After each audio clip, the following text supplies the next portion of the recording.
The relationship between Iran and Israel has long been characterized by hostility and mistrust. This deep-seated animosity is rooted in a complex web of ideological, political, and security concerns.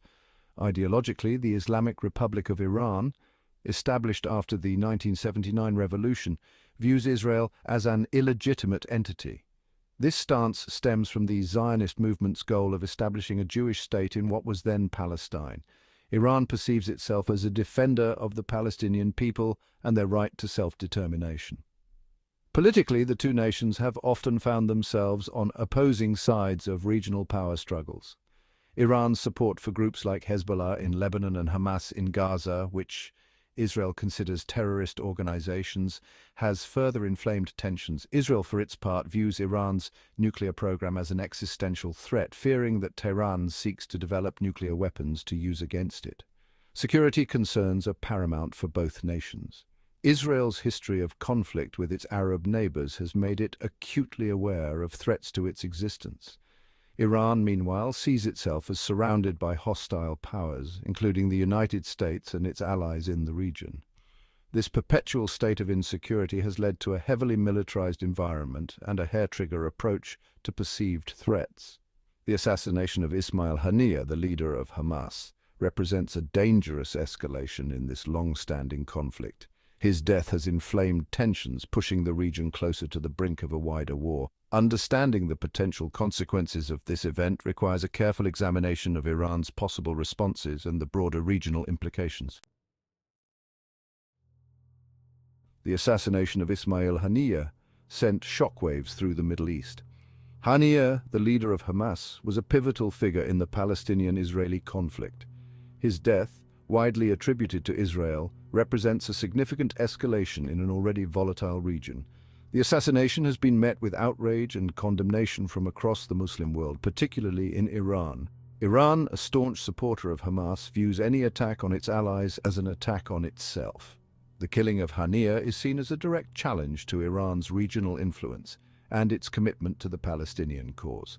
This perception is further fueled by the historical context of the conflict. Iran's leaders view Israel as an inherently hostile entity with a history of aggression against its neighbors. The assassination has ignited calls for revenge within Iran. Hardliners within the government see this as an opportunity to strike back at Israel and bolster their own domestic standing. However, Iran's response is not a foregone conclusion.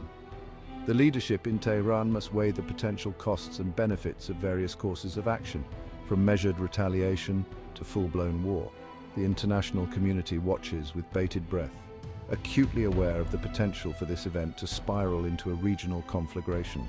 The assassination of Haniyeh is not merely a tragic loss of life, but a dangerous catalyst that could ignite a wider conflict with global implications. Understanding Iran's potential responses is crucial to mitigating this risk and working towards a more peaceful resolution. Iran faces a complex calculus in determining its response to the assassination of Ismail Haniyeh. The Islamic Republic must weigh its desire for revenge against the potential consequences of its actions. Several options are on the table, each with its own set of risks and rewards. One potential response is for Iran to retaliate through its network of proxy militias. Groups like Hezbollah in Lebanon and Hamas in Gaza have long been armed and funded by Iran.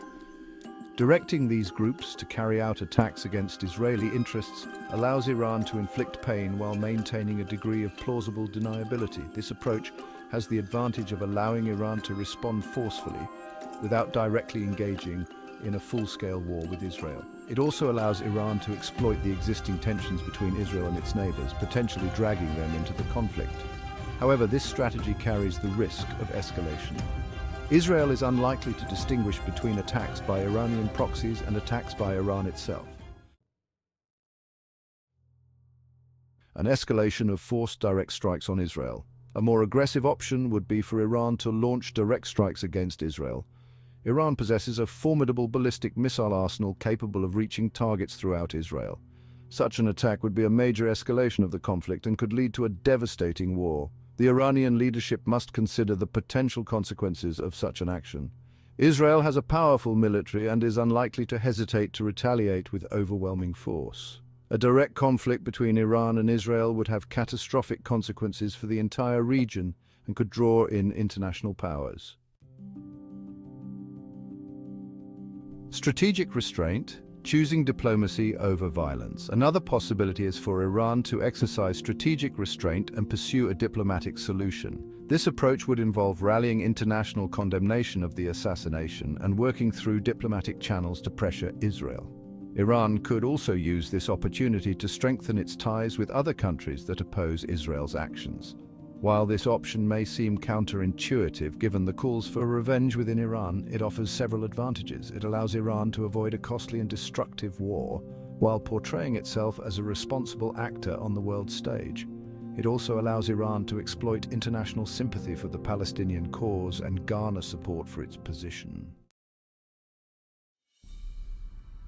Cyber warfare, an asymmetric battlefield. Finally, Iran could choose to respond asymmetrically through cyber attacks.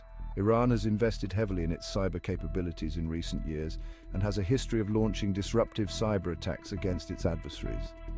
Targeting critical infrastructure in Israel, such as power grids or financial institutions, could inflict significant damage and sow chaos. Cyber attacks offer Iran a deniable way to retaliate against Israel without risking a full-scale war. However, this approach is not without risks. Israel also possesses sophisticated cyber capabilities and could respond in kind. A cyber conflict between the two countries could escalate rapidly and have unintended consequences. A region on edge, the potential for wider conflict. The assassination of Ismail Haniyeh has pushed the Middle East to a tipping point. The region is already grappling with numerous conflicts and crises, from the ongoing war in Yemen to the Syrian civil war. The potential for the situation between Iran and Israel to ignite a wider conflagration is very real. Several factors heighten the risk of a broader conflict. First, the region is already awash in weapons and armed groups. Iran's support for proxy militias has contributed to the proliferation of weapons and fighters across the Middle East. These groups, often with their own agendas, could be drawn into a conflict between Iran and Israel, either intentionally or unintentionally. Second, the involvement of major powers, particularly the United States, raises the stakes considerably. The United States is a staunch ally of Israel and has a significant military presence in the region. Any conflict between Iran and Israel would inevitably draw in the United States, potentially leading to a wider war with global implications. Third, the potential for miscalculation and escalation is high. In a region as volatile as the Middle East, even a small incident could spiral out of control. The assassination of Haniyeh has created an environment of heightened tensions and mistrust, increasing the likelihood of misinterpretation and overreaction. The consequences of a wider conflict in the Middle East are almost too dire to contemplate. Such a war would have a devastating human cost, displacing millions of people and exacerbating the already dire humanitarian situation in the region. It would also have severe economic repercussions, disrupting global energy markets and destabilizing the global economy. A call for diplomacy, averting disaster in the Middle East. The assassination of Ismail Haniyeh is a stark reminder of the fragility of peace in the Middle East. The region stands at a crossroads, facing the very real possibility of a catastrophic war between Iran and Israel. Averting this disaster requires a concerted effort by the international community to de-escalate tensions and promote dialogue. The immediate priority must be to prevent further escalation. All parties involved, including Iran, Israel and their respective allies, must exercise restraint and refrain from actions that could provoke further violence. This includes avoiding inflammatory rhetoric and ceasing provocative military maneuvers.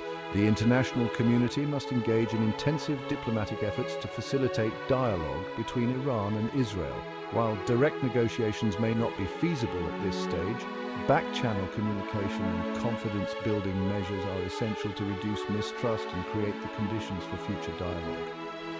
Addressing the underlying issues that fuel the conflict is crucial for achieving a lasting peace. This includes finding a just and equitable solution to the Israeli-Palestinian conflict, which lies at the heart of the regional instability.